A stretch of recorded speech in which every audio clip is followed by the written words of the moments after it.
ಜಿಲ್ಲಾಡಳಿತ, ಜಿಲ್ಲಾ ಸ್ವೀಪ್ ಸಮಿತಿ ಹಾಗೂ ಮಹಾನಗರ ಪಾಲಿಕೆ ಸಹಯೋಗದೊಂದಿಗೆ ತುಮಕೂರು ಪಾಲಿಕೆ ವ್ಯಾಪ್ತಿಯ ಬಡಾವಣೆಗಳಲ್ಲಿ ಇಂದು ಮತದಾನ ಜಾಗೃತಿ ಕಾರ್ಯಕ್ರಮ ನಡೆಯಿತು. ಮಹಾನಗರ ಪಾಲಿಕೆ ಆಯುಕ್ತರಾದ ಅಶ್ವಿಜಾ, ಹೆಚ್ಚುವರಿ ಪೊಲೀಸ್ ಅಧೀಕ್ಷಕ ಮರಿಯಪ್ಪ, ಜಿಲ್ಲಾ ಮಹಿಳಾ ಮತ್ತು ಮಕ್ಕಳ ಕಲ್ಯಾಣ ಅಧಿಕಾರಿ ಶ್ರೀಧರ್ ಮತ್ತಿತರರು ಕಾರ್ಯಕ್ರಮದಲ್ಲಿ ಪಾಲ್ಗೊಂಡಿದ್ದರು. ನಮ್ಮ ನಡೆ ಮತಕೇಂದ್ರದ ಕಡೆ ಎಂಬ ಘೋಷವಾಕ್ಯದೊಂದಿಗೆ ಕಲಾ ತಂಡಗಳು, ಬೀದಿ ನಾಟಕ ಕಲಾವಿದರು, ವಿಶೇಷ ಚೇತನರು, ತೃತೀಯ ಲಿಂಗಿಗಳು, ಎನ್ಸಿಸಿ ವಿದ್ಯಾರ್ಥಿಗಳು ನಗರದ ವಿವಿಧ ಬಡಾವಣೆಗಳಲ್ಲಿ ಸಂಚರಿಸಿ ಮತದಾನದ ಅರಿವು ಮೂಡಿಸಿದರು.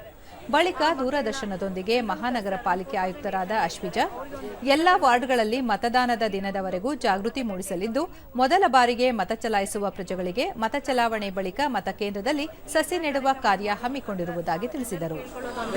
26 ಏಪ್ರಿಲ್ ರಂದು ತಾವು ಬಂದು ಮತದಾನವನ್ನು ಚಲಾಯಿಸಿ, ತಾವು ಬನ್ನಿ, ತಮ್ಮ ಮನೆಯಲ್ಲಿರೋ ಎಲ್ಲರೂ ಕರ್ಕೊಂಡು ಬನ್ನಿ, ತಮ್ಮ ಅಕ್ಕಪಕ್ಕದ ಮನೆಯವರನ್ನು ಕರ್ಕೊಂಡು ಬನ್ನಿ. ಹೋರಾಟಗಾರ್ತಿ ಅಕ್ಕೈ ಪದ್ಮಶಾಲಿ, ಉತ್ತಮ ಸರ್ಕಾರ ರಚನೆಗೆ ಪ್ರತಿಯೊಬ್ಬರೂ ತಪ್ಪದೆ ಮತ ಚಲಾಯಿಸಬೇಕು ಎಂದರು. ಮತದಾನ ಮಾಡುವ ಹಕ್ಕು ನಮ್ಮೆಲ್ಲರೂ ಆಗಿರ್ತದೆ. 18 ವರ್ಷಕ್ಕಿಂತ ಮೇಲ್ಪಟ್ಟ ಎಲ್ಲ ಸಮುದಾಯದವರು ಭಾಗವಹಿಸಬೇಕು. ಯಾರಿಗೆ ವೋಟರ್ ಐ ಡಿ ಕಾರ್ಡ್ನ ಖಂಡಿತವಾಗ್ಲೂ ಪಡ್ಕೊಳ್ಳಿ. ನಮಗೆ ಬೂತ್ ಗೊತ್ತಿಲ್ವಾ, ದಯವಿಟ್ಟು ನಿಮ್ಮ ಬೂತನ್ನು ನಿಗದಿ ಮಾಡ್ಕೊಳ್ಳಿ. ಏಪ್ರಿಲ್ 26 ಮತ್ತು ಮೇ 7ನೇ ತಾರೀಕಿನ ಚುನಾವಣೆ ಆಗ್ತಾ ಇದೆಯೋ ಎಲ್ಲರೂ ಭಾಗವಹಿಸಬೇಕು ಅಂತ. ಈಗೇನಪ್ಪ ವಿಶೇಷ ಚೇತನ ಬಾಬು, ಜಿಲ್ಲೆಯಲ್ಲಿ 2% ವಿಶೇಷ ಚೇತನ ಮತದಾರರಿದ್ದು, ಎಲ್ಲ ಅರ್ಹ ಮತದಾರರು ತಮ್ಮ ಹಕ್ಕು ಚಲಾಯಿಸುವಂತೆ ಹಾಗೂ ಮತದಾನದ ಮಹತ್ವ ತಿಳಿಸಿಕೊಡುವುದಾಗಿ ಹೇಳಿದರು. ನಾವು ಸುಮಾರು ಈ ತುಮಕೂರು ಜಿಲ್ಲೆಯಲ್ಲಿ 44,000 ಜನ ಇದ್ದೀವಿ.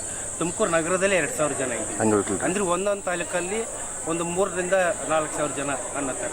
ಸೊ ನಮ್ಮದೇ ಒಂದು ನೋಡಿದ್ರೆ ಒಂದು 1-2% ಭಾಗ ಮತದಾನ ಹಕ್ಕು ಇದೆ ಬಂದ್ಬಿಡ್ತೀವಿ ನಾವು. ಹಾಗಾಗಿ ನಾವು ಅಷ್ಟೋ ಜನನೂ ಒಬ್ರಿಗೊಬ್ರು ಕನೆಕ್ಟ್ ಆಗಿ ಇದನ್ನ ಹೇಳೋದಕ್ಕೆ ತುಂಬಾ ಈಜಿ. ಮಹಾನಗರ ಪಾಲಿಕೆ ವಿಕಲಚೇತನರ ಸೇವಾ ಅಧಿಕಾರಿ ಜಗದೀಶ್, ಪಾಲಿಕೆ ವ್ಯಾಪ್ತಿಯಲ್ಲಿನ ತೃತೀಯ ಲಿಂಗಿಗಳು, ವಿಶೇಷ ಚೇತನರು ವಾಹನ ಸಮೇತ ಜಾಥಾ ಕಾರ್ಯಕ್ರಮದಲ್ಲಿ ಭಾಗವಹಿಸಿ ಜನಜಾಗೃತಿ ಮೂಡಿಸಿದ್ದು, ಮತದಾನದ ಶೇಕಡಾವಾರು ಹೆಚ್ಚಿಸಲು ಸಹಾಯವಾಗಿದೆ ಎಂದರು. ಅಧಿಕಾರಿಗಳು ಭಾಗವಹಿಸಿದ್ದಾರೆ. ಹಾಗೆ ಎನ್ಸಿಸಿ ಮಕ್ಕಳು ಕೂಡ ಇವತ್ತು ಅವರೇ ಒಂದು 30-40 ಜನ ಅವರೇ ಇದ್ದಾರೆ. ಇವತ್ತು ಕಾರ್ಯಕ್ರಮಕ್ಕೆಲ್ಲ ಭಾಗವಹಿಸಿ ವಿಶೇಷವಾಗಿ ಮಾಡಿಕೊಟ್ಟಿದ್ದಾರೆ. ಮತದಾನ ಕಡ್ಡಾಯ ಮತದಾನ ಮಾಡುವ ವಿಷಯವಾಗಿ ಎಲ್ರಿಗೂ ಅರಿವು ಮೂಡಿಸಬೇಕು ಅಂತ ಹೇಳಿ ಅಲ್ಲಿಂದ ಜಾಥಾ ಮಾಡ್ಕೊಂಡು ಬಂದ್ವಿ.